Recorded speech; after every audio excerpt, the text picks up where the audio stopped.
Hari ini saya beruntung sekali. Biasanya saya dapat tamunya itu ya laki-laki, dan kebanyakan juga sudah tua-tua kali ya. Nah, sekarang saya beruntung dapat tamu dua perempuan muda cantik-cantik. Aduh, dan bukannya cantik tapi cerdas-cerdas juga. Nah, saya mulai dulu, tamu kita ada dua, yaitu Mbak Mary Regina Silaban. Kemudian yang satu, maaf ini namanya panjang, saya selalu namanya Florentina Desi Elmatiana. Oh, aduh, oke. Nah, saya mulai dulu dari Mbak Mary karena yang pertama saya berkenalan itu adalah dengan Mbak Mary. Kemudian Mbak Mary menganjurkan untuk mengundang Mbak Florentina. Nah, silakan Mbak Mary. Kenapa Anda kok setelah saya undang menjadi narasumber, padahal Anda kan ahli pertambangan kan, dan Anda juga sudah membuat penelitian tentang nikel segala kan itu begitu. Tapi kok Anda bisa justru tertarik kepada masyarakat Dayak? Silakan, Mbak Mary. Oke, Silakan. siap. Oke, terima kasih Pak Jaya untuk kesempatannya. Jadi singkat cerita tuh memang saya tuh bukan ahli pertambangan, tapi memang kebetulan saya itu punya background itu pendidikan dari geologi. Jadi sampai sekarang itu sampai sekarang itu komunitas saya saya cukup dekat dengan komunitas-komunitas tambang, minyak dan energi gitu. Terus saya juga ya intinya tuh saya komunitasnya di situ-situ lah Pak ya, di bagian energi, pertambangan segala macam. Tapi memang most of my career itu saya habiskan sebagai wartawan. Wartawannya mostly juga wartawan lepas atau khusus untuk media tertentu? Saya sih memang biasanya dulu waktu saya masih aktif jadi wartawan tuh memang core spesialisasi saya itu adalah menulis masalah pertambangan dan energi gitu. Jadi walaupun tapi kemudian seiring dengan waktu kemudian saya juga mulai membahas di sektor-sektor lain gitu ya. Terus kemudian setelah saya 11 tahun jadi wartawan, kemudian saya juga kerja di kamar dagang asing. Mana kamar dagang mana? Kamar dagang Amerika. Kamar dagang Amerika di Indonesia. Jadi intinya adalah saya merasa sangat beruntung Pak Jaya karena dalam masa hidup saya yang 40 tahun plus ini saya diberi kesempatan sama Tuhan untuk melihat banyak sekali sektor ya. Jadi saya bisa melihat saya ada di sektor energi, ada di sektor ketambangan, kemudian juga saya karena pekerjaan saya akhirnya saya banyak bertemu orang, saya banyak belajar dari saya melihat hidup itu dari berbagai angle. Nah, ini kenapa ceritanya ketemu sama Desi ya, sama teman Desi itu ini sebenarnya bagian saya mau agak skip sedikit tapi ini sebenarnya merupakan bagian mungkin hasil perenungan gara-gara pandemi ya Pak Jaya gitu ya. Jadi gini, kita itu waktu selama pandemi ini kan ya Pak kita melihat ya bahwa at the end of the day itu adalah kita punya apapun juga ternyata itu nggak bisa menyelamatkan kita gitu ya. Kita ngelihat kita punya uang, kita punya relasi, segala macam. Kekuasaan, punya bedil, apapun. Betul. Ya. Akhirnya ujung-ujungnya tuh Pak, kita mau dapat obat aja juga susah. Kita mau dapat ivermectin aja yang harganya 5.000 itu katanya susah. Kita mau dapat PCR aja susah. Betul. Tapi intinya gini Pak, intinya adalah saya sih puji Tuhan ya, keluarga saya itu tidak ada yang terdampak COVID. Ada sih kakak saya kebetulan dokter spesialis saraf, dia sempat kena, tapi puji Tuhan nggak apa-apa, sekarang sudah pulih. Gitu. Tapi intinya itu semua adalah selama masa pandemi COVID ini akhirnya saya mikir gini Pak, kita tuh mau ngapain ya gitu? Kita tuh mau ngapain gitu loh? Maksudnya ternyata kita itu sebagai manusia itu bahkan di saat kita bilang kita sudah bisa ke Mars, ke bulan, ke Venus gitu ya. Ada hal-hal yang ternyata it's beyond our control gitu ya. It's beyond our control gitu. Dan akhirnya itu saya tuh merasa apa namanya, ya akhirnya kan kita ngerasa apa ya, kita mau ngapain gitu ya, di depan ini kita mau ngapain gitu. Nah terus kemudian satu lagi, jadi ada beberapa faktor ya Pak ya gitu. Jadi tadi saya udah merenung bahwa ya ampun, ternyata kita tuh ternyata bukan siapa-siapa ya, mau punya titel, uang segala macam tuh, ketemu sama virus tuh juga keok juga gitu.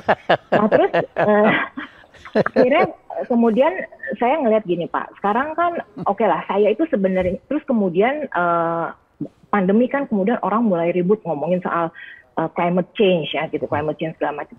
Terus terang saya sebenarnya juga ya apa namanya, jadi gini Pak, kalau orang-orang geologi itu sebenarnya agak kurang percaya sama climate change Pak ya. Oh gitu. Iya? Memang karena gini Pak, bukan kurang percaya tapi gini. Ya tidak percaya bahkan. Bukan tidak percaya, tapi maksudnya gini, kami tuh melihat ada beberapa ada beberapa sains yang menyatakan bahwa ya memang sebenarnya climate change itu is happening gitu ya, apapun yang terjadi gitu. Oh iya, tapi intinya selalu terjadi. Betul. Oke, ya. Akan selalu terjadi gitu ya. Sementara kan ada pihak-pihak lain yang menyatakan bahwa ya ini akibat fossil fuel, akibat batu bara segala macam. Tapi intinya saya cuma melihat gini Pak, saya akhirnya hanya kembali ke pemikiran paling sederhana gitu ya.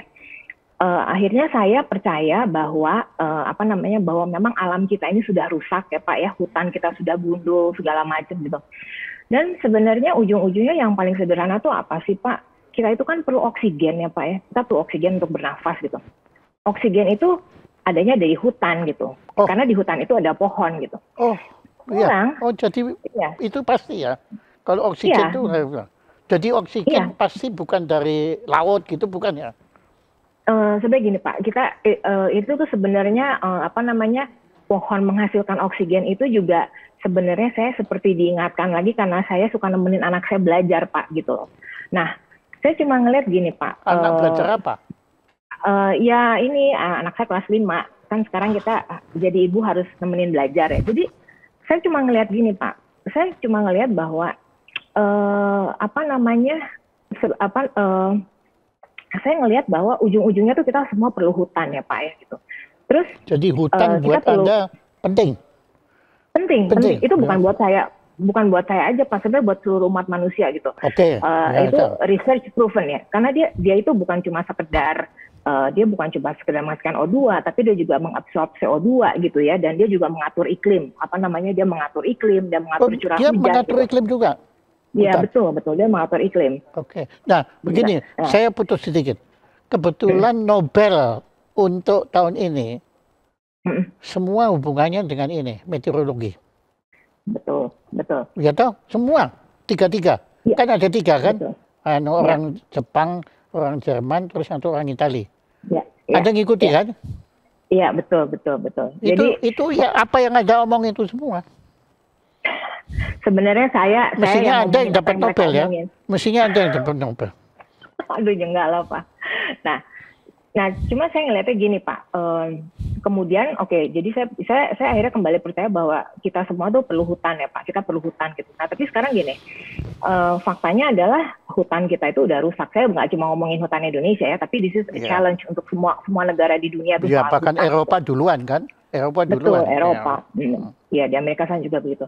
Nah, saya cuma ngeliat gini Pak, akhirnya saya tuh kan mikir ya Pak ya, kenapa sih gitu ya, kenapa sih hutan kita itu habis gitu ya Pak?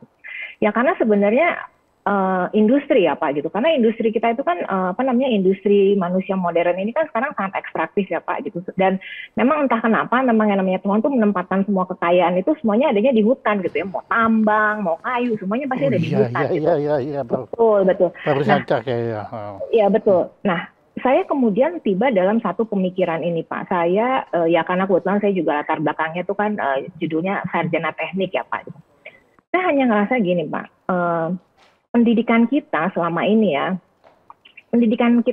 ini tuh adalah pendidikan di universitas ya Pak, terutama yang teknik. Itu kan industry driven Pak gitu loh.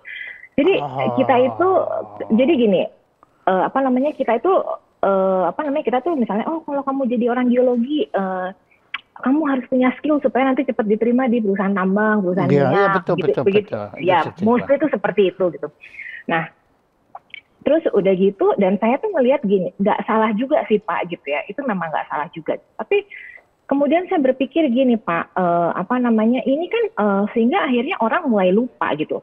Orang mulai lupa bahwa sebenarnya hutan itu harus dijaga, alam itu harus dijaga gitu. Mungkin mereka pernah tahu, tapi karena apa namanya ya, karena sejalan dengan apa namanya perkembangan umur segala macam, kita jadi lupa. Nah, kenapa saya akhirnya ketemu sama Desi dan saya ingin apa namanya, saya ingin berkolaborasi dengan Desi ya Pak. Saya melihat gini, sebenarnya dasarnya adalah apa namanya, saya ingin memberikan keadilan akses terhadap pengetahuan. Jadi Pak, tadi kan kita balik lagi gini, sekarang sebenarnya yang menjaga hutan itu kan apa namanya, masyarakat adat, komunitas lokal. Jadi Desi dan teman-temannya lah dan keluarga-keluarga mereka lah yang menjaga hutan gitu. Dan kearifan lokal itu kan Pak, itu ilmunya banyak sekali Pak, itu luar biasa, luar biasa. Nah, sekarang masalahnya apa Pak? Sekarang itu masalahnya pendidikan kita yang modern ini Pak, itu sangat dominasinya itu adalah yang dari saya tadi bilang industry driven ya gitu. Dan terus terang kalau secara civilization, cultural, western. Ya, betul betul. Nah, terus kemudian apa Pak? Yang terjadi adalah saya tidak melihat bahwa pengetahuan yang berasal dari teman-teman masyarakat lokal ini diterima di masyarakat modern. Maksudnya kayak kita ya di masyarakat, betul. Ya, itu betul. Masyarakat pendidikan formal Pak gitu. Yes. Jadi saya tuh ingin gini Pak. Saya sekarang bekerja sama dengan Desi dan sama teman-temannya karena saya ingin membuka platform itu Pak. Jadi biar ilmu itu juga dari saudara-saudara kita dari masyarakat adat itu, ilmunya juga masuk ke kita Pak gitu. Nah, saya nggak bilang bahwa gini, mungkin ilmunya dari masyarakat lokal, masyarakat adat itu juga nggak cocok sama kita ya Pak Jaya. Tapi at least di situ ada keadilan Pak gitu. Itu ada epistemic justice gitu. Karena filosofi pendidikan itu kan sebenarnya the more the merrier ya Pak ya. Semakin banyak sumber itu semakin baik kan. Kalau kita belajar kan gitu kan, orang dibilang belajarlah carilah ilmu sampai ke negeri Cina gitu. Nah sebenarnya itu aja sih yang saya ingin lakukan, dan saya percaya Pak, kalau misalnya kita semua bisa terekspos kepada pengetahuan lokal ini Pak, mungkin kita juga lebih bijak ya Pak. Kita lebih bijak dalam menentukan hidup kita itu seperti apa. Bukan mungkin, pasti. Nah, satu lagi ini Pak, saya tidak mengkritik ya Pak. Saya tidak mau menyalahkan industri modern ya Pak ya. Saya nggak mau menyalahkan orang-orang yang kerja di perusahaan batu bara, minyak segala macam. Karena memang rata-rata biasanya teman-teman dari ekstraktif itu kalau diomongin soal climate change itu pasti biasanya in defense-nya itu adalah ya udah nggak usah pakai listrik, nggak boleh segala macam. Tapi yang saya ingin tekankan gini, nggak ada yang salah gitu loh. Orang-orang yang sekarang kerja di perkebunan sawit, di perusahaan tambang, itu nggak salah Pak. Karena kita tuh sama-sama produk peradaban. Kita tuh produk peradaban modern. Nah, tapi memang ya kita terlahir di dunia yang memang sudah seperti ini, yang sudah industrinya maju, industrinya memerlukan barang tambang, memerlukan produk-produk dari kehutanan. Itu nggak salah. Tapi saya percaya gini Pak, kita itu manusia dan kita tuh ilmu kan berkembang terus ya Pak gitu. Apa yang kita kira hari ini benar, mungkin 10-20 tahun lagi ternyata nggak benar gitu. Ya. Itu Pak Jaya. Jadi itu sih yang ingin saya lakukan dengan Desi dan teman-teman ini. Tuh. Bukan hanya good, very beautiful. Gimana? Ya, itu sebetulnya yang kita perlu pikirkan ini di sini. Tapi oke, sekarang Anda tadi kan menyatakan Anda berkolaborasi dengan Desi. Nah, apa itu? Maksudnya bagaimana? Apa yang Anda lakukan dengan berkolaborasi tadi itu, apa yang Anda lakukan? Oke. Saya berkolaborasi dengan Desi ini tentunya karena saya berharap hutan-hutan kita itu tetap ada ya Pak Jaya ya, bukan hanya tetap ada tapi dia akan tumbuh lebih banyak lagi gitu. Nah sekarang Pak, sekarang kan tadi saya udah bilang siapa sih Pak yang bisa jaga hutan, itu bukan kita Pak, percaya deh gitu. Orang tuh bisa bilang, oh gue suka nih ke hutan, tapi suka ke hutan dengan hidup dari hutan itu beda Pak. Iya, Itu suka ke hutan nanti pulang kaki ke kota. iya betul. Jadi dan apa ya namanya? Jadi yang saya ingin berikan, saya tuh ingin apa ya? Saya ingin membangun gitu ya, saya ingin menjaga supaya Desi dan teman-temannya itu adalah ya mereka akan stay sebagai the guardian of our forest Pak gitu loh. Jadi saya sih nggak pengen lihat mereka itu tiba-tiba pindah ke kota ya Pak, terus jadi seperti saya gitu ya. Tapi yang impian saya itu adalah saya ingin tetap teman-teman di daerah ini adalah ya mereka hidup seperti apa adanya mereka, menjaga hutan gitu ya. Karena ya memang sebenarnya we owe them so much Pak gitu. Saya ingin memberikan apresiasi kepada orang-orang ini gitu Pak. Karena mereka melakukan hal-hal yang kita udah nggak bisa lakukan lagi Pak Jaya gitu. Ya banyak Pak kegiatan-kegiatannya itu banyak. Kami sih mulai dari yang kecil-kecil dulu. Ya Pak.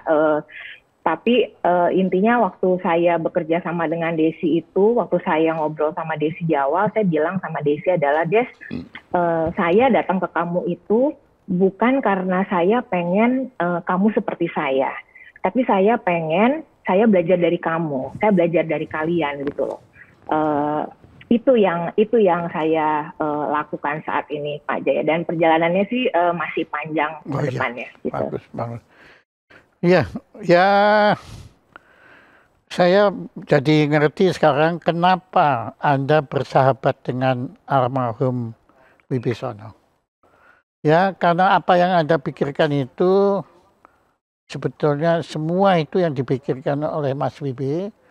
Cuma beliau kalah dengan Anda. Beliau kan kalau ngomong, dia ngomongnya kan nggak sepasih Anda kan. Anda kan ngomongnya kayak pengacara gitu kan Anda sudah ya. Kalau dia tuh ngomongnya kayak tertuduh dia tuh ya. Biasanya orang bilang tuh karena itu orang Batak gitu kan. Orang Batak itu kan itu ngajak berantem Pak, katanya ngajak berantem. Padahal maksudnya baik loh.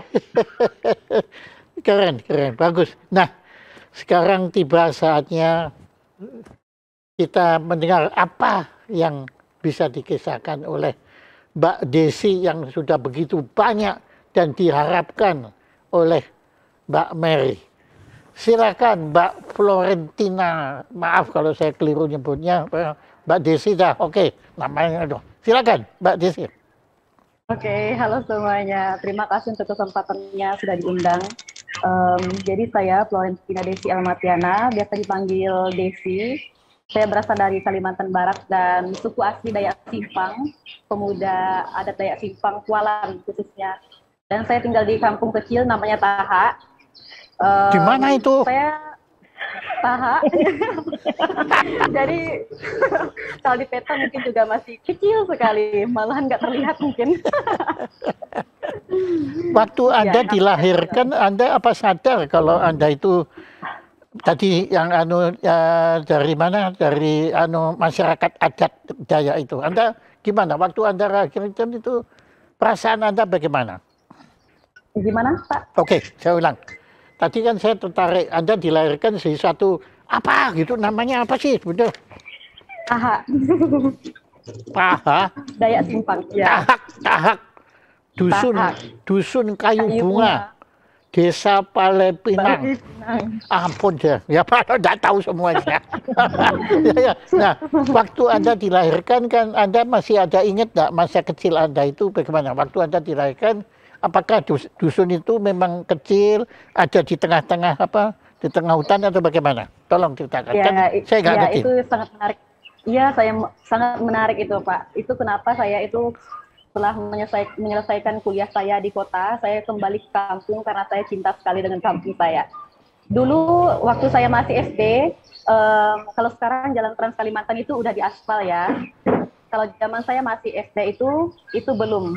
Saya ingat sekali itu tahun 2008 di aspalnya. Dan dulu saya bolak-balik itu jalan ke kecamatan dari kampung saya kurang lebih 2 kilo seperti itu. Saya jalan kaki Dan saya masih takut sama mobil dan motor.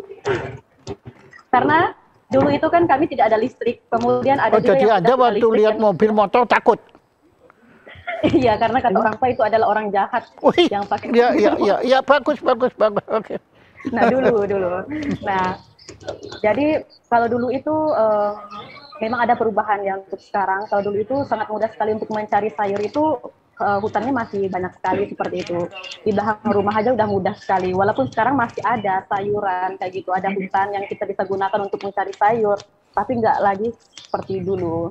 Nah, kalau zaman saya dulu pulang sekolah aja kita lepas pakaian, kita udah punya pakaian kayak kaos kayak gitu. Nah, kita mandi di sungai baru pulang ke rumah kayak gitu. Pergi nangkap ikan, Oh, kemudian Anda main nangkap ikan, ya?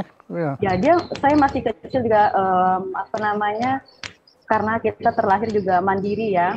Itu yang saya banggakan juga sebagai anak Dayak yang mandiri pergi ke hutan dengan peralatan seadanya seperti itu mencari sayur. Kita tahu juga obat-obatan tradisional itu tidak diajarkan seperti di sekolah, maksudnya diuraikan seperti itu. Kita hanya pergi dengan orang tua kita, dikasih tahu ini bisa dimakan, langsung diambil, kita udah langsung ingat kayak gitu. Berarti jamur ini boleh dimakan, daun ini boleh digunakan sebagai obat, kemudian daun ini bisa digunakan untuk sayuran kayak gitu.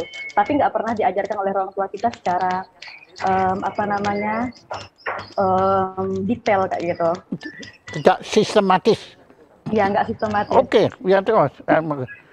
Ya, jadi waktu saya masih kecil itu masih banyak hutan sekali ya. Antara jarak rumah saya dan kecamatan itu pohon-pohon, masih pohon-pohon kayak gitu. Nah, setelah jalan itu sudah aspal, itu sudah ada pembangunan mulai sampai sekarang itu makin berkembang, pembangunan rumah-rumah warga kayak gitu. Waktu itu sudah ada listrik belum? Kalau di kampung sayanya udah masuk 2008 sudah masuk. Tapi cuma siang. Itu yang hidupnya siang malam itu baru sekarang. Tapi untuk baru masuk berapa ke kampung-kampung lagi itu masih ada yang masih nggak ada listrik juga sih di kampung sekarang. Halo, nah, perbedaannya juga ada, Pak. Ya. Maaf, agak. Oke. Nah, Oke, silakan terus. Ya, terus. Tolong Anda kisahkan terus. Perbedaannya juga ada. Ketika dulu itu rasa kebersamaannya masih sangat kuat seperti itu. Nah, contohnya, kok Anda bisa bilang kebersamaan kuat itu bagaimana? Buktinya apa? Ya, kalau dulu itu kan kebanyakan orang itu kerjanya misalnya di ladang, kemudian di kebun karet. Setelah sorenya itu kami pasti bawa makanan ke depan rumah, kemudian kita pasti makannya sama-sama, maksudnya manggil tetangga satu sama lain kayak gitu. Kemudian kalau malam hari ketika nggak ada listrik itu paling ngumpul-ngumpul kayak gitu. Nah, cerita-cerita sama orang tua, dan kita juga masih punya cerita-cerita tradisional itu, cerita-cerita rakyat yang orang tua kita itu ceritakan sama kita. Kemudian cara mereka cerita itu menurut saya sih sangat berbeda ya, bukan seperti mendongeng yang biasanya, karena ada lagu kayak gitu. Oh, ada lagu. Oh, dengan kayak menyanyi gitu ya? Iya, kayak menyanyi. Nah, jadi itu orang tua yang udah capek pergi datang dari ladang, kemudian malam-malamnya kita duduk sama-sama kayak relax dan enjoy kayak gitu. Anda bahagia nggak? Anda waktu itu bahagia atau tidak? Sangat-sangat bahagia. Sangat, pakai sangat. Ya, itu sebabnya kenapa saya bawa ke Arus Kualan. Jadi pada tahun 2014 itu pertama kali saya masuk ke kota, Pak. Nah, saya sempat mengalami cultural shock juga. Contohnya? Ya, dulu itu saya 1 sampai 1 SD sampai SMA-nya saya di kampung juga kan, tapi di kecamatan sekolahnya. Kemudian saya harus pergi ke kota pada tahun 2014. Saya nggak tahu apa itu Google, saya nggak tahu apa itu internet. Pada tahun 2014 itu, saya nggak tahu email, sedangkan saya harus masuk ke universitas dan harus mengumpulkan tugas pakai email. Dan itu tahun berapa? Itu tahun berapa? 2014. Oh, saya juga belum tahu email 2014. Ya, sama. Oke. Ya, terus. Ya. Kemudian saya sempat mengalami cultural shock karena saya sama bapak saya itu disuruh mengambil prodi bahasa Inggris. Sedangkan saya itu nggak tahu apa itu karena di kampung juga masih nggak ada kan yang ini Oh, langsung bahasa mendadak Inggris. begitu. Iya, Nah. saya stresnya minta ampun Pak. Ya, saya ngerti. Ya, kemudian saya harus belajar cuma pakai kamus kayak gitu kan. Dan saya pikir semua orang di dalam kelas itu mereka sama seperti saya baru belajar. Ternyata mereka orang-orang yang udah bisa ngomong pakai bahasa Inggris, mereka membaca teks bahasa Inggris, dosen ngomong di depan bahasa Inggris. Karena itu swasta juga ya kampusnya. Kemudian saya berpikir sebenarnya ingin berhenti waktu itu. Tapi saya memikirkan orang tua saya kan petani di kampung ya. Mereka sudah bangga kalau saya itu sekolah ke kota. Kemudian mereka juga bangga saya ambil bahasa Inggris kayak gitu. Keren. Kemudian, keren. Ya keren. Ya. Nah akhirnya saya berusaha. Kemudian saya belajar dari kamus, saya tempel semua kamar saya. Waktu itu saya ngekos di kota ya, di Pontianak. Kemudian saya juga banyak nanya ke kakak-kakak yang di kos itu. Saya juga dipinjamin karena dia diberkati juga karena saya dipinjamin diajarin Google, laptop kayak gitu-gitu. Nah, setelah saya sempat mengalami kayak mikir, saya menyesal kenapa saya harus berasal dari kampung kayak gitu, nggak tahu apa-apa, nggak bisa jadi orang seperti di kota kayak gitu. Karena saya sempat juga waktu di kelas, kalau ada tugas kelompok itu, ya saya dimasukin aja namanya kayak gitu. Saya nggak masuk dalam mengerjakan tugas itu. Jadi saya ngerasa kayak percuma aja belajar, tapi saya itu nggak ada nggak mendapatkan apa-apa, nggak bekerja juga di kampus itu kayak gitu. Saya merasa mengkhianati orang tua saya pergi ke kota belajar. Tapi setelah saya sangat menyesal sekali. Saya menyesal menjadi orang dari kampung kayak gitu. Tapi setelah saya belajar dan bertanya ke banyak orang, kemudian saya juga mencoba untuk ikut juga organisasi dan sebagainya. Dan di situ saya terbangun, Pak. Saya itu ikut berbagai organisasi pemuda, kemudian ada juga saya masuk ke organisasi pemuda adat. Nah, kemudian di situ saya bertemu teman-teman saya yang juga yang berasal dari kampung, yang mereka memang udah sudah terbangun mentalnya di kota kayak gitu. Nah, dari situ saya itu belajar juga. Nah, dari semester 4 itu saya sudah berani juga untuk ngomong di dalam kelas. Saya merasa saya bisa ngomong bahasa Inggris karena tidak ada yang mustahil kayak gitu ya. Dan saya coba belajar dan saya mencoba percaya diri. Nah, setelah saya kembali ke kampung ketika liburan, saya pulang ke kampung ya. Saya melihat adik-adik, kemudian teman-teman anak-anak di kampung. Saya merasa mereka juga akan mengalami hal yang sama ketika mereka tidak siap. Untungnya saya sadar juga ketika saya pulang ke kampung saya ada beberapa hal yang berbeda. Ketika saya di kampung itu saya bisa mendapatkan semua dengan gratis ketika pergi ke hutan untuk mendapat sayur kayak gitu. Tapi di kota selain saya mendapatkan tekanan mental karena harus belajar, harus mengimbangi orang-orang di kota, saya juga harus memikirkan bagaimana saya harus makan besok kayak gitu. Maksudnya karena harus menggunakan uang ya. Itu di kampung Anda tidak pernah mengalami kekhawatiran itu, nggak ada? Nggak pernah. Sampai sekarang puji Tuhan juga, karena untuk sekarang kami masih berladang, kami menanam padi sendiri.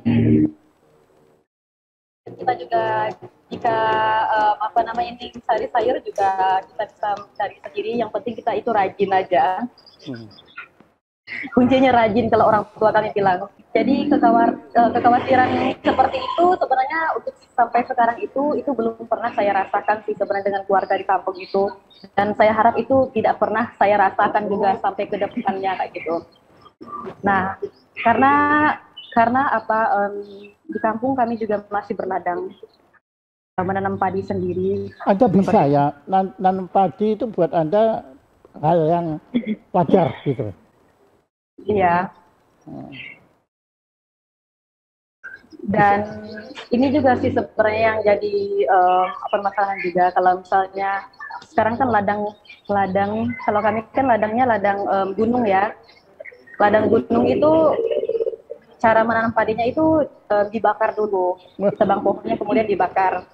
Nah ini yang sebenarnya sekarang yang menjadi ada pro dan kontra apa namanya jadi permasalahan seperti itu. Karena sebenarnya hal ini sudah dilakukan sebenarnya oleh nenek moyang kami sejak dulu, tapi tidak tahu kenapa sekarang itu berladang itu juga menjadi alasan dan dikatakan bahwa berladang itu adalah penyebab kebakaran lahan. Nah, pertanyaan saya, apakah waktu sebelum ada ini, maksudnya modernisasi terjadi di hutan-hutan itu, di gunung Anda itu, apakah pernah terjadi kebakaran hutan? Tidak. Nah, makanya. Jadi secara sejarah kan terbukti bahwa itu bukan salahnya masyarakat adat kan? Iya, dan saya sempat kemarin itu ajak Kak Mary itu pergi ke hutan sampai badannya bentol-bentol ya, karena saya menunjukkan bahwa bekas-bekas ladang itu seperti penggunaan lahan. 1 tahun setelah kita menggunakan hutan itu sebagai ladang, itu 1 tahunnya lagi, nggak sampai 1 tahun sebenarnya, itu sudah nggak bisa dimasukin lagi. Maka banyak sekali pohon-pohon yang tumbuh. Kemudian biasanya juga ditanam lagi dengan seperti durian, tengkawang, pohon-pohon seperti itu setelah dijadikan ladang. Tapi tanpa ditanam pun tumbuh-tumbuhan obat, kemudian sayuran, kemudian pohon-pohon yang tumbuh liar itu akan lebih tumbuh subur di bekas ladang itu. Iya. Dan itu sudah dilakukan oleh nenek moyang kami ratusan tahun yang lalu. Ya, untuk berladang. Dan saya juga, kami sebagai masyarakat Dayak juga sekarang lagi was-was untuk membuat ladang. Karena sekarang sudah berapa kali ada juga peladang yang ditangkap juga. Kemudian ada juga yang disiram dengan helikopter waktu mereka bakar ladang seperti itu.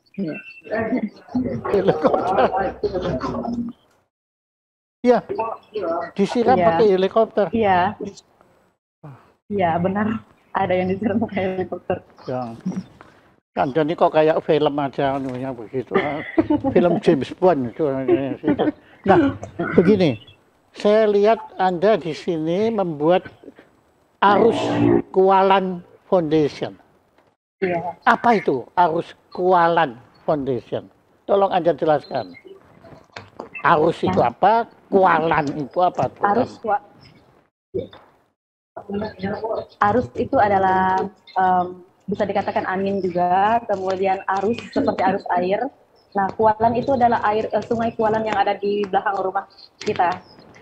Nah, arus Kualan. Jadi harapannya pergerakan yang kita dirikan ini, arus Kualan ini bisa mengalir seperti aliran arus Kualan. Dan kita berharap juga sungai Kualan ini tetap dijaga juga, makanya kita ambil sungai Kualan. Semoga sungai ini dijaga seperti itu.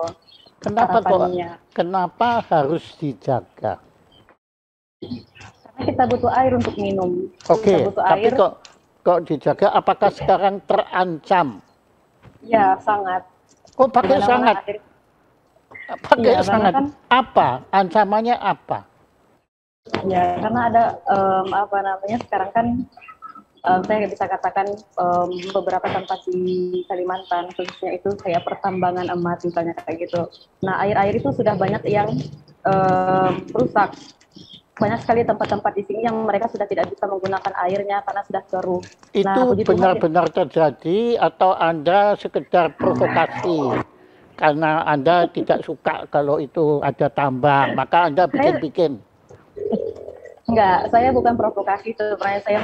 Saya mengatakan dan apa yang saya lihat saja. Saya juga tidak paham tentang hal seperti itu, makanya saya hanya menyampaikan apa yang saya lihat aja dan saya alami saja. Makanya kalau di tempat saya sendiri itu kita masih menggunakan air itu dari bukit dan masih masih bersih. Tapi di beberapa tempat saya itu bahkan nggak bisa mandi. Misalnya kayak gitu, nggak bisa kita minum airnya, sudah keruh.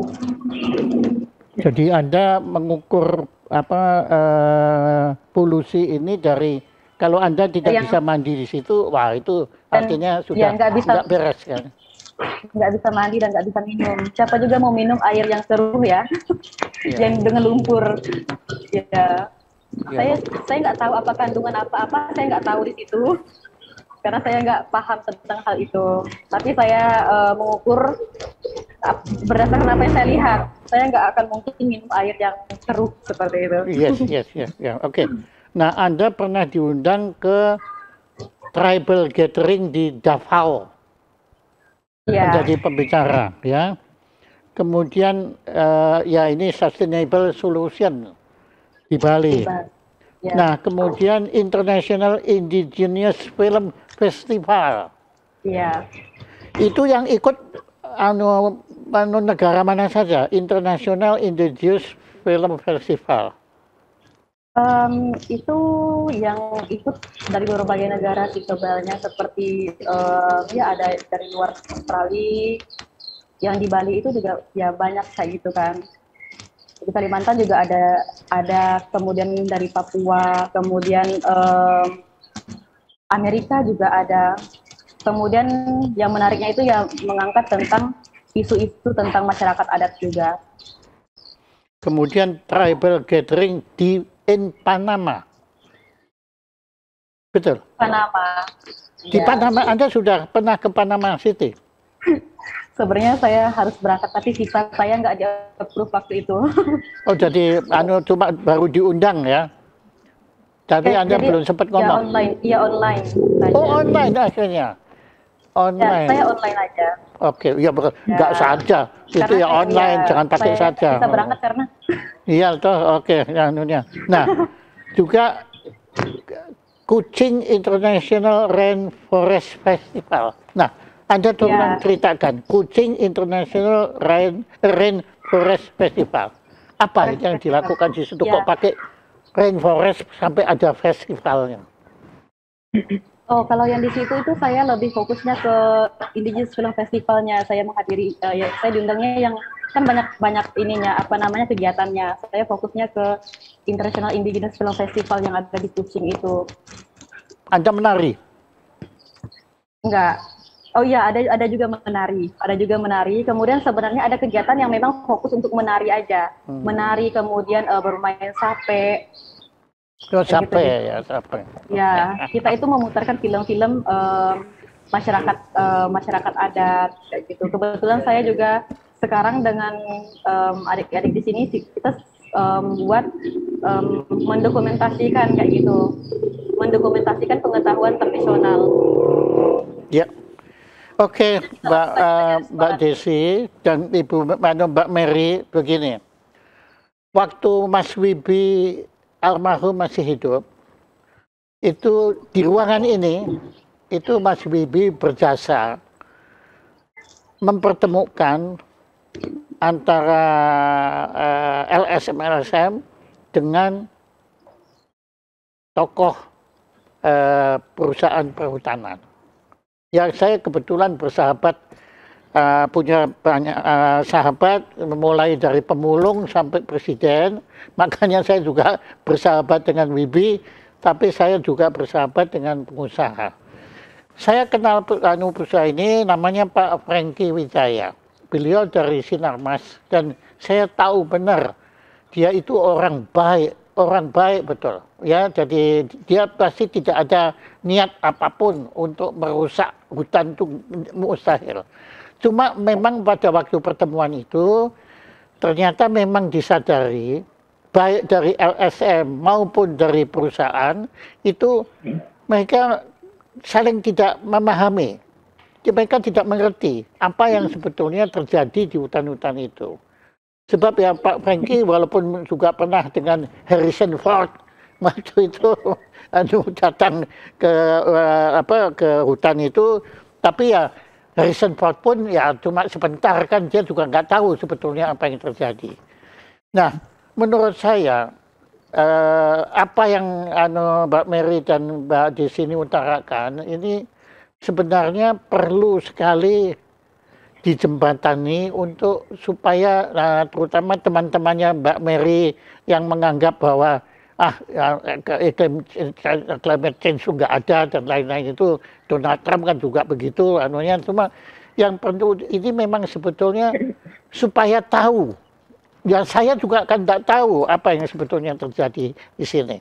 Maka tadi waktu saya mendengar apa yang dikisahkan oleh Mbak Desi itu, saya betul-betul merasa saya itu nggak tahu apa-apa sebenarnya. Ya cuma saya itu cuma terkagum lah saya itu kepada masyarakat adat ini, ya karena menurut saya ya itu ya betul sekali apa yang diutarakan Mbak Mary tadi, ya betul. Mereka ini yang tahu sebetulnya mengenai apa yang terjadi di lingkungan itu. Seperti saya punya juga teman-teman di masyarakat di Kendeng, ya di Jawa Tengah. Itu pun terjadi konflik antara industrialisasi dengan pelestarian lingkungan. Karena masyarakat Kendeng kan sudah lebih dulu tinggal di mana di kawasan itu, kawasan Gunung Kapur, sehingga mereka tahu apa yang sebetulnya mereka butuhkan dan mereka tahu bahwa alam itu juga butuh manusia untuk hidup bersama. Nah, ini yang sulit ini mempertemukan, sementara pengusaha-pengusaha kan maunya sedapat mungkin kan semua apa yang ada di situ diambil semua. Nah, kalau diambil kan dikhawatirkan alamnya berubah semua keseimbangannya. Nah, oke lah, itu sekedar gigauan saya. Nah, Mbak Desi, apa yang Anda harapkan ya sebagai bagian dari masyarakat adat ini? Silakan. Ya, yang saya harapkan itu ya apa namanya, seperti saya masih kecil itu, kehidupan kami itu seperti itu. Dan anak-anak muda juga, khususnya anak-anak muda Dayak juga bisa apa namanya tetap berpikiran sama kayak gitu untuk menjaga rumah mereka juga. Karena kenapa saya berani itu untuk apa namanya, setelah saya kuliah di kota dan saya kembali ke kampung untuk menjaga apa yang saya punya, karena saya itu cinta kayak gitu. Banyak juga yang sudah belajar tapi mereka tinggal di kota, karena sukses buat orang, saya katakan ini sukses buat orang, mereka sekolah di kota dan mereka dapat pekerjaan di kota. Tapi jika kita tidak menjaganya, siapa lagi? Dan jika nggak sekarang, kapan lagi? Seperti itu. Saya berharap ya apa namanya, kita tidak apa namanya, tidak menjatuhkan diri kita dengan sesuatu yang rumit. Coba dipikirkan lagi seperti itu. Dari kehidupan kakek moyang kita dulu tidak pernah merasa sulit untuk makan. Tetapi jika kita apa namanya, sudah hilang kehidupan kita atau kearifan lokal kita untuk bertahan hidup seperti ini, maka nanti nggak usah salahkan siapa-siapa, tapi salahkan diri kita sendiri aja. Karena sampai sekarang ketika saya bisa merasakan perbedaannya ketika saya permasalahan saya di kota dan permasalahan saya ada di kampung saya. Bukan saya membedakan, tapi saya hanya berbicara bahwa ini pengalaman saya. Jadi saya sangat sayangkan jika cara hidup kami, kearifan lokal kami itu hilang seperti itu. Dan kearifan lokal itu bisa bertahan itu jika sumbernya, kemudian rumah kita terjaga, maka kearifan lokal kita juga pasti bisa terjaga juga. Wajar bahwa Anda tentu mempertahankan rumah Anda di situ. Nah, sekarang tapi gantian, teman-teman saya ini kan, wah, mereka kan punya usaha, ya, dan mereka menanam modal, ya, kemudian mereka di situ kan harus mendapat keuntungan. Nah, padahal Anda di situ, ya, kalau dibilang ya, Anda menjadi penghambat kan di situ. Nah, itu gimana? Menurut Anda gimana? Anunya di sini, apakah ya sudah Anda yang harus mengalah atau teman-teman saya yang harus mengalah? Ya, saya bicara bagi pengusaha ya, karena saya bukan masyarakat adat ya kan dunia. Ya, benar-benar. Monggo, silakan. Ya, seperti semua makhluk hidup ya, mereka mungkin kita punya rumah kayak gitu. Kita mau nggak misalnya diterpa badai misalnya kayak gitu. Padahal kita juga nggak menyalahkan pada itu misalnya datang kayak gitu kan. Nah, jadi saya seperti jika saya punya rumah, jika diusik, ya saya pasti sedih kayak gitu kan. Nah, jadi teman-teman juga mempunyai kepentingan kayak gitu. Nah, saya sendiri juga mempunyai kepentingan untuk hidup kayak gitu. Jadi kalau kita ingin sama-sama hidup, mungkin sebenarnya tidak ada salah untuk mengambil sesuatu. Seperti kita mengambil sesuatu di hutan, kita pasti misalnya menebang kayu misalnya kayak gitu untuk bangun rumah. Tapi menurut kakek moyang saya dulu, kakek nenek saya, itu kita mengambil secukupnya, bukan untuk mengambil semuanya. Ya, itu ajaran dari dulu itu. Kalau misalnya kenapa kami membuat ladang itu, kami itu melakukan ritual. Bukan kami itu menyembah berhala. Tetapi kami percaya bahwa hutan itu hidup, bukan sesuatu yang untuk dieksploitasi. Hutan itu hidup, ada akar itu ada penunggunya, daun itu ada penunggunya, batang pohon itu ada penunggunya masing-masing. Dan kita percaya bahwa hutan itu hidup, sama seperti kita manusia juga. Jadi ketika kita ingin mengambil sesuatu yang menjadi kebutuhan kita, mari ambil secukupnya. Tapi sisakan sesuatu yang bisa kita gunakan lagi untuk kedepannya. Kalau misalnya mereka berinvestasi, ya mungkin bisa saja. Tapi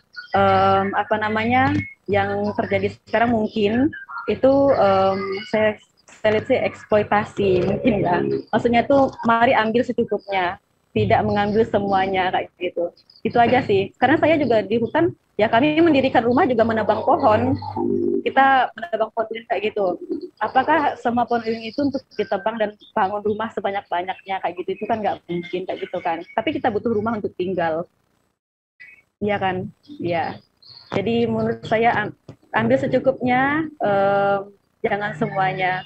Sisakan kehidupan, jangan membunuh diri kita dengan kebutuhan kita, karena kita mempunyai kebutuhan untuk kita hidup, bukan membuat kebutuhan untuk membunuh kita sendiri. Itu sama aja bual kan. Ya, terima kasih Pak. Saya yang terima kasih. Saya tidak berbuat apa-apa bagi Anda.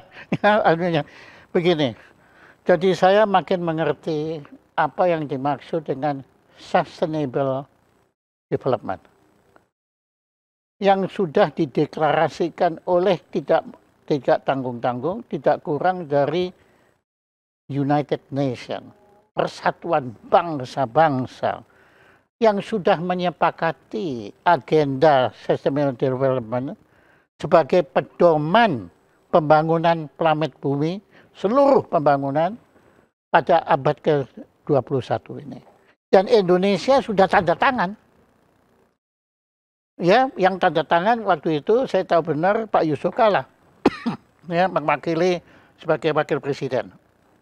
Nah, tapi di dalam agenda ini, agendanya itu tertulis juga perlindungan bukan hanya alam. Kalau saya lebih berpikirkan masyarakat adat, manusia. Ya, sebab itu kalau kita nggak peduli mengenai pembangunan berkelanjutan, itu manusianya dikorbankan. Saya pernah ada yang punya teori bahwa semua pembangunan butuh pengorbanan. Saya setuju. Kemudian saya tanya, yang berkorban siapa? Nah, menurut yang itu, yang berkorban bukan saya. Yang berkorban harus kamu. Itu. Nah, susahnya di situ.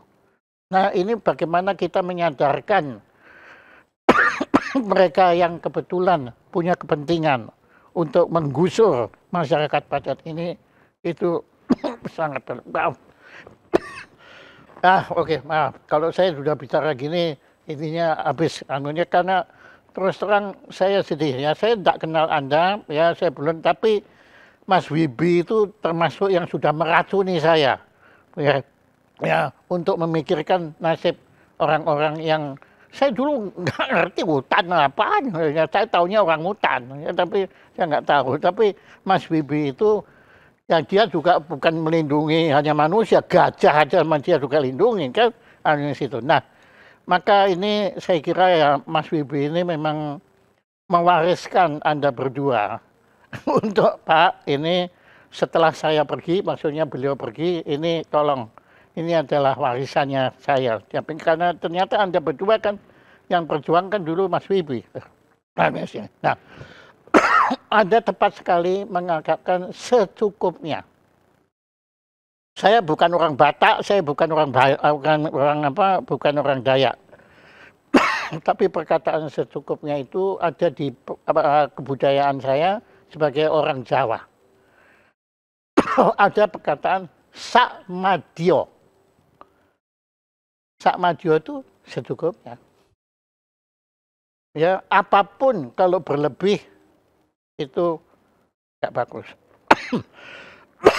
Kecuali saya masih percaya kalau yang berlebih itu adalah kebaikan, ya itu nggak apa-apa. Tapi kalau yang lain ya susah. Nah, Mbak Maria, tolong saya waktunya sudah habis juga, tapi ada apa yang belum saya tanyakan menurut Anda perlu kita. Oh, okay. Ada pertanyaan. Oke. Ada pertanyaan. Ah, bagus ini. Ini biasa suruh. Silakan. Wah. Ini dia. Ramdan Malik. Ini saudaranya bintang film itu Malik yang sekarang main James Bond itu. Anunya. Saya pernah ke hutan lindung Dayak Wehia. Ide. Sombongnya baru itu, makanya dia bilang saya nggak tahu tuh Dayak Wehia di pedalaman Kalimantan Timur. Di situ secara bergantian dari para penjarah emas dan pemburu hewan. Saat itu kepala adat menerima kalpataru dari presiden. Apa yang dilakukan Kak Mary dan Mbak Desi untuk menjaga ekologi di Ketapang, Kalimantan Barat? Waduh, nah, monggo, silahkan. Saya boleh jawab dulu ya. Ini pertanyaannya berat banget karena saya terus terang baru kemarin seminggu di hutan, terus pulangnya digigit tungau semua. Jadi kayaknya berjuang untuk menjaga ekologinya itu masih in long run. Tapi ini yang saya ingin tambahkan tadi sekalian menyambung yang tadi Pak Jaya bilang, apa sih yang apakah ada yang belum saya sampaikan gitu ya. Saya itu tadi menyambung, saya ingin menambahkan bahwa sebenarnya apa yang ingin saya lakukan tentunya dengan Desi adalah kami itu ingin membangun kebanggaan anak-anak Dayak ini sebagai anak-anak Dayak.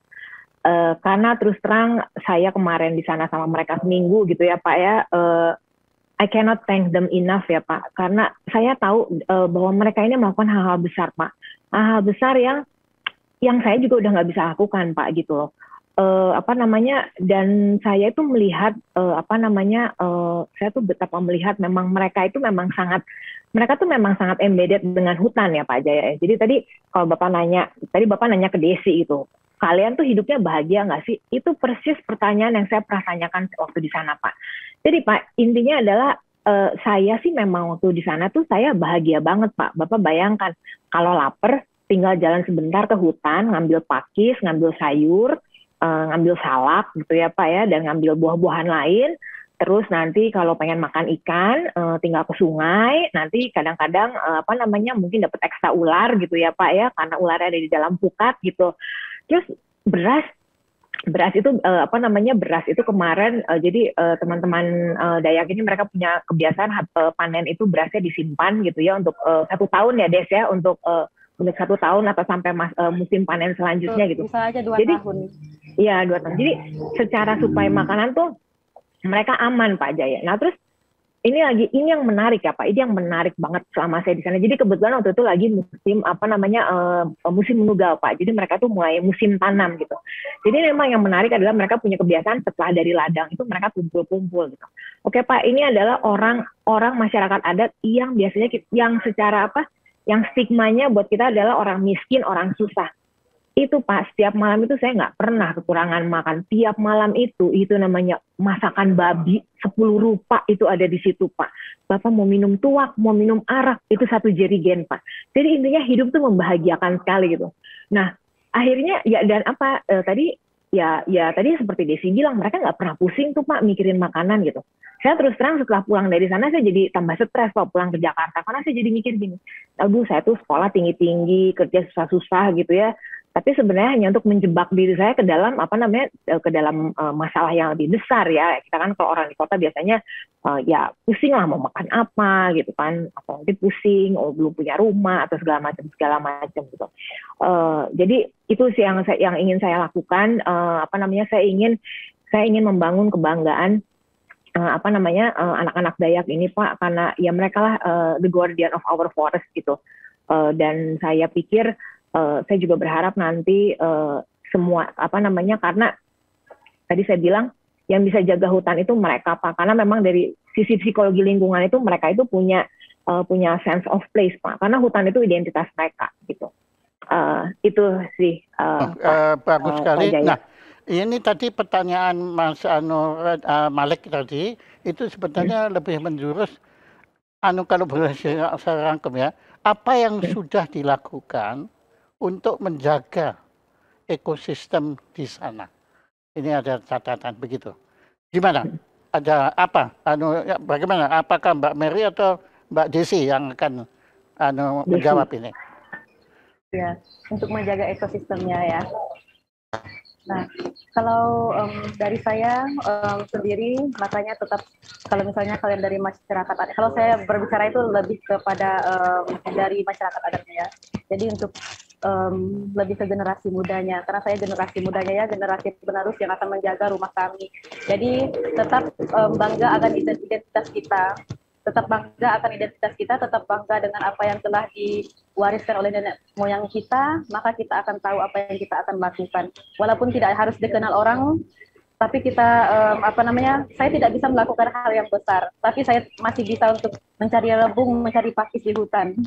Saya tidak bisa mungkin membangun perusahaan untuk menjaga hutan atau program yang besar-besaran, tapi saya setidaknya masih bangga dengan identitas saya tidak malu untuk menjadi masyarakat adat, dan saya masih melakukan kearifan lokal yang masih turun-temurunkan oleh nenek moyang kami. Masih bisa mendengarkan suara burung itu memberi petanda apakah besok buruk dan besok baik, seperti itu. Maaf, mungkin pertanyaannya agak teknis dan mungkin naif sekali. Anda bisa mendengar suara burung itu, Anda tahu itu jenis apa begitu, Anda tahu ya? Ya, oke. Oh iya. Jadi ya ada beberapa itu yang kita bisa dengarkan seperti itu. Dari nggak hanya burung sih sebenarnya. Di tempat saya itu masih ada yang kita bisa dengarkan. Oh, berarti beberapa hari itu ada orang akan meninggal, biasanya seperti itu. Dan puji Tuhan itu masih bekerja sih, masih memberikan petanda yang benar kayak gitu, dan masih bisa didengarkan. Dan itu nggak bisa diajarkan kepada siapapun sih menurut saya. Maksudnya nggak bisa diajarkan melalui sekolah. Itulah yang membuat saya itu sangat appreciate sekali dengan pengetahuan nenek moyang kami yang nggak akan bisa dijelaskan melalui buku. Makanya sampai sekarang saya itu susah sekali untuk menjelaskan dengan teori kayak gitu, karena hanya saya yang bisa merasakan betapa istimewanya saya. Seharusnya malah bangga. Ya, sebetulnya makin tinggi ilmu seseorang kan meninggalkan teori. Ya. Dia akan kembali ke kenyataan. Oke, ini pertanyaan dari Ibu Ailawati Sarwono. Selain pengalaman pribadi, Mbak Maria piknik dengan suku Dayak, apa yang sudah konkret dilakukan untuk menjaga ekosistem di sana? Silakan, Mbak Maria, ini pertanyaan khusus buat Anda. Silakan. Oke, terima kasih pertanyaannya. Tadi saya sudah sebutkan, memang pada intinya adalah memang ini kegiatan yang baru saya inisiasi dengan teman-teman masyarakat adat Dayak. Tadi saya bilang adalah pemikiran ini kan juga muncul pemikiran ini sebenarnya kan sangat sangat mengganggu saya itu kan karena pandemi ini ya, dan kita tahu pandemi itu adalah itu baru mulai tahun lalu gitu, dan kita juga punya keterbatasan untuk traveling gitu. Jadi kalau ditanya adalah saya memang belum melakukan apa-apa secara fisik, saya belum melakukan apa-apa, dan ya itu baru yang saya lakukan kemarin adalah saya berkunjung ke teman-teman ke tempatnya Desi dan teman-teman, tapi di situ saya juga belajar saya makin melihat realita gitu, dan saya merasa teriyakini bahwa memang ini adalah sesuatu yang harus kita lakukan, gitu Bu. Terima kasih, Mariam. Oke, waktu yang membatasi kita, kami nggak punya apa-apa. Nanti kita akan kirim ini piagam ucapan terima kasih dari Jaya Sparta Institute kepada Mbak Mary Regina Silaban, dan namanya panjang-panjang sekali. Kemudian Florentina Desi Elmatiana, ya, yang telah berkenan menjadi narasumber pada acara Jayus Pranaso dengan tema kearifan leluhur masyarakat Dayak. Tepuk tangan untuk kedua tamu kita.